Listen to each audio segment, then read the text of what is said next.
Assalamualaikum warahmatullahi wabarakatuh. Kami dari kelompok 4 akan membahas motor DC tipe compound. Sebelum itu, kami akan memperkenalkan diri kami terlebih dahulu. Nomor absen 1, Aliyah Nafidatullah Safitri. Nomor absen 7, Binariah Utami. Nomor absen 9, Dea Triwardani. Nomor absen 10, Farah Fadila Wahyu Ramadhani Putri. Nomor absen 11, Farel Nikola Daniswara.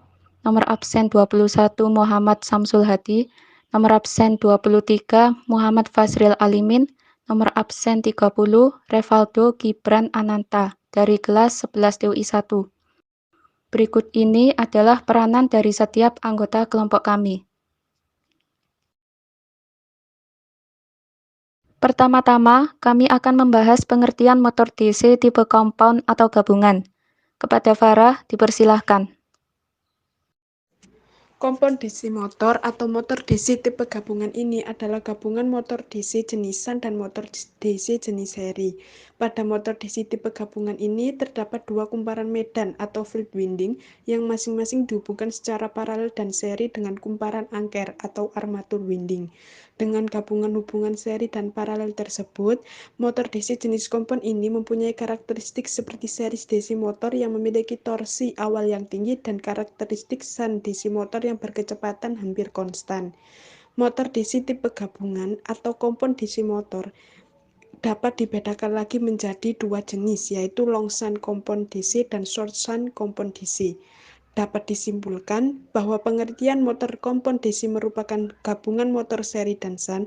Pada motor kompon, gulungan medan atau medan shunt dihubungkan secara paralel dan seri dengan gulungan dinamo, sehingga motor kompon memiliki torku penyalaan awal yang bagus dan kecepatan yang stabil.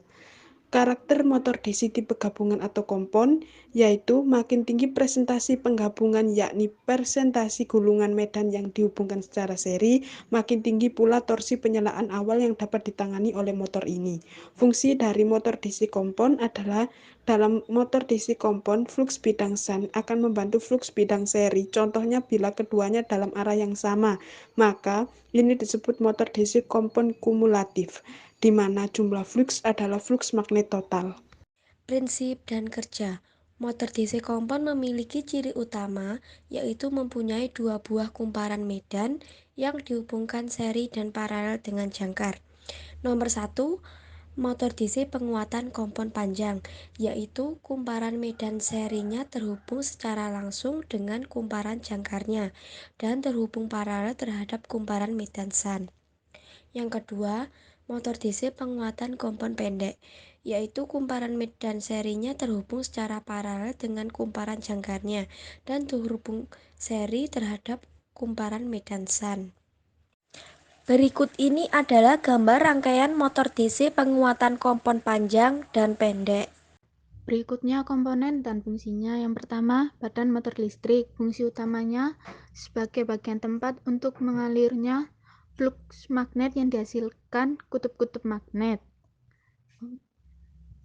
Karena itu, badan motor dibuat dari bahan ferromagnetik. Selain itu, badan motor juga berfungsi untuk meletakkan alat-alat tertentu dan melindungi bagian-bagian motor lainnya. Yang kedua, inti kutub magnet dan lilitan penguat magnet. Flux magnet yang terdapat pada motor arus arah dihasilkan oleh kutub-kutub magnet buatan yang dibuat prinsip elektromagnetis. Lilitan penguat magnet berfungsi untuk mengalirkan arus listrik sebagai terjadinya proses elektromagnetis. Yang ketiga, sikat. Fungsi utamanya untuk jembatan bagi aliran arus dari lilitan jangkar dengan sumber tegangan. Sikat juga memegang peranan penting untuk terjadinya komutasi.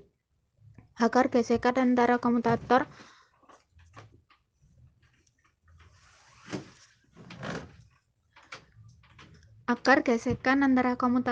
dan sikat tidak mengakibatkan ausnya komutator, maka bahan sikat lebih lunak dari komutator. Biasanya dibuat dari bahan arang.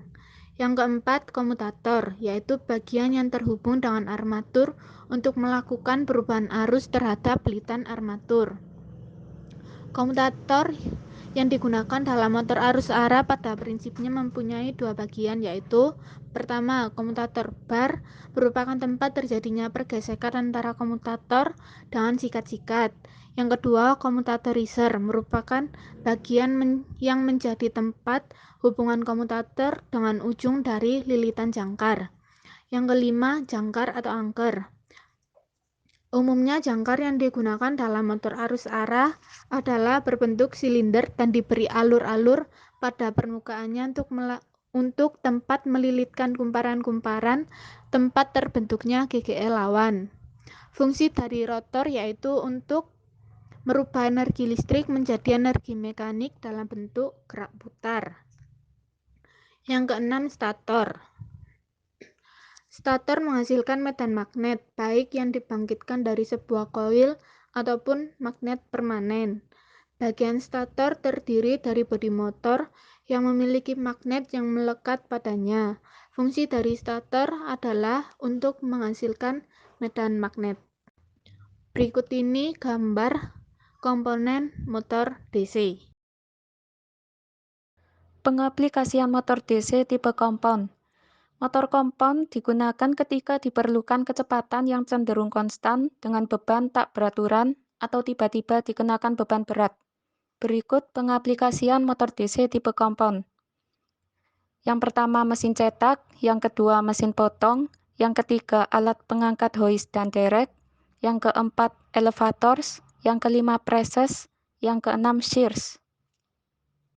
Selanjutnya adalah masalah yang sering terjadi pada motor elektrik. Elektrik motor merupakan penggerak inti dari sebuah mesin. Bila penggerak ini berhenti bekerja, produktivitas akan sangat terganggu. Secara teknis, masalah yang terjadi pada setiap mesin dapat berbeda.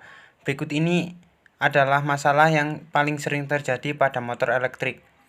Yang pertama yaitu mechanical failure atau kerusakan mekanis. Yang kedua adalah overcurrent atau arus lebih. Yang ketiga adalah low insulation resistance atau tahanan insulasi yang rendah. Yang pertama adalah mechanical failure, yaitu kerusakan mekanis yang disebabkan oleh banyak hal, termasuk karena kurang pelumasan, vibrasi yang berlebihan dan tidak imbang, atau karena misalignment. Dan semua penyebab-penyebab itu memiliki kesamaan, yaitu mereka terjadi secara bertahap dan menunjukkan tanda-tanda peringatan secara praktis. Kerusakan mekanis masih bisa dicegah lewat kegiatan preventif maintenance reguler, misalnya penggantian oli teratur, pemantauan tekanan oli, dan lain-lain. Yang kedua adalah overcurrent.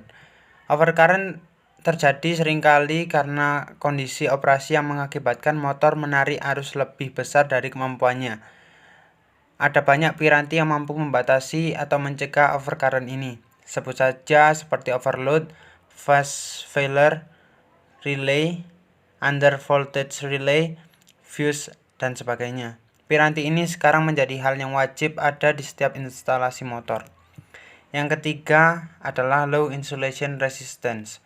Tahanan isolasi dari lilitan motor listrik akan menurun seiring dengan waktu. Misalnya sebuah motor baru atau baru digulung biasanya memiliki tahanan isolasi di atas 1000 megaohm. Selama motor itu bekerja, maka nilai tahanan isolasi akan menurun hingga batas terendah yang tidak memungkinkan motor bekerja. Secara umum disepakati bahwa nilai tahanan isolasi kurang dari 1 megaohm adalah batas aman di mana motor harus segera direfurbish. Selanjutnya, saya akan membahas tentang cara merawat dan memelihara motor DC. Yang pertama, pemeliharaan komutator. Komutator adalah bagian yang sangat penting dari motor DC yang digerakkan, dan bagian ini juga merupakan salah satu penyebab utama kegagalan motor. Salah satu yang paling sulit dihadapi adalah komutator. Kondisi kerja komutator berhubungan langsung dengan kondisi kerja motor DC. Oleh karena itu, pemeliharaan komutator harus diperkuat. Kesalahan utama komutator adalah percikan pembalik. Untuk membuat motor berjalan lebih baik, kita harus menjaga permukaan komutator tetap bersih dan melakukan pembersihan secara teratur. Jika permukaan komutator memiliki sedikit goresan atau alur, Pada saat ini, komutator dapat dipoles dan kemudian permukaan komutator disekat dengan kain sutra yang bersih, yang menguntungkan untuk membentuk komutator pelindung lapisan oksida.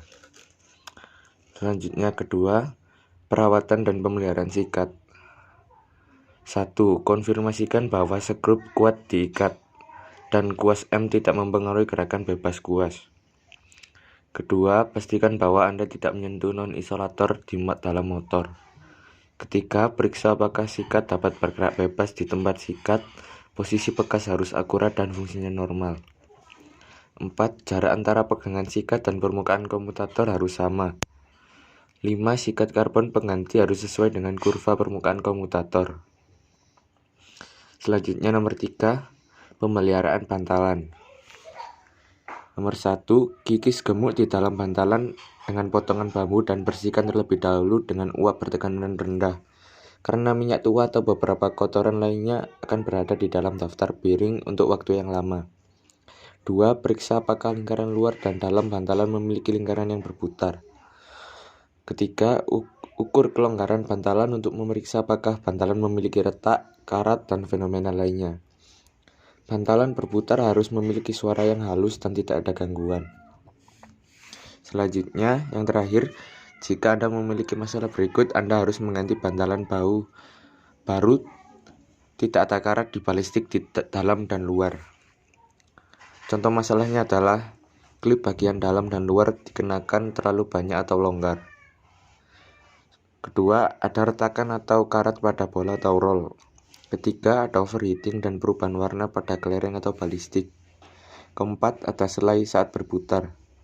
Kelima, pembersihan bantalan melebihi nilai maksimum.